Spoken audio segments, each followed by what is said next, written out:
then how to handle that one.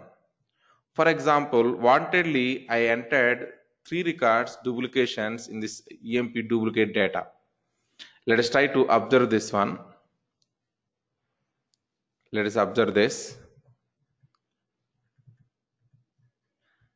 Let us see this example. And I need more space. Let us go and try to keep like this. So this is common. Importing is, you are aware of it. Total how many rows we have here? 17 rows we have it. And I want to observe the data.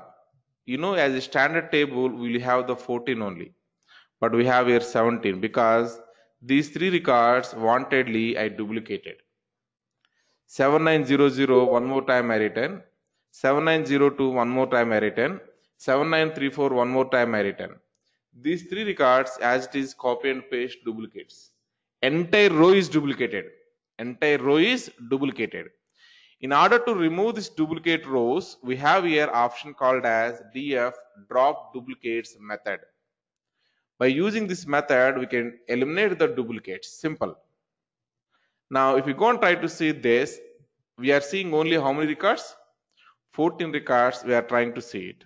So df dot no duplicates, we can see no duplicates are available here. So it's very simple. We have to use here drop duplicates method. We have to use it in order to remove the duplicates. That's it. Is it clear? In case of SQL, do you remember or not? This is a famous question, right? In SQL, this is the famous question. Okay, drop duplicates SQL query in Oracle or whatever it is. Then we have here big queries. People used to write it by taking the row indexes or whatever it is.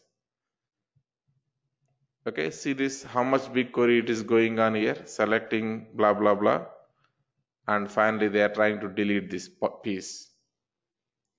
In place of that big one, we are doing what? Drop duplicates. However, internally we are also doing that much of big story, but drop duplicates is what it is function. As we have readily function is available, we are using that one. Are you getting my point? That's what the advantage of Python. Most of the things, whatever you needed, we have here as a function wise. That is the main root cause why Python language and R language are famous in the data science area. Whatever we need, the statistical things, those all things already libraries are available. Tomorrow, once you start the machine learning, all the functions are available. We are going to use whatever you want it. Okay, that's fine. Please look into this one. Right, if you want to remove duplicates based on only keys, maybe let us say we have 7 columns, maybe the key column is duplicated and we want to remove somehow. Can we do it based on key columns also instead of whole column? Sorry, not column, record. No, this is drop duplicates will works only for entire row duplication. Okay. So we don't have option to remove such kind of things. We have to do it by using some logic then. We can read it, right? We can read whatever we want it. We can read it, and then we can delete it. Okay. Yeah, direct function is not there. Yeah, normal pandas manipulation we have to do it. Okay, got it. Yeah.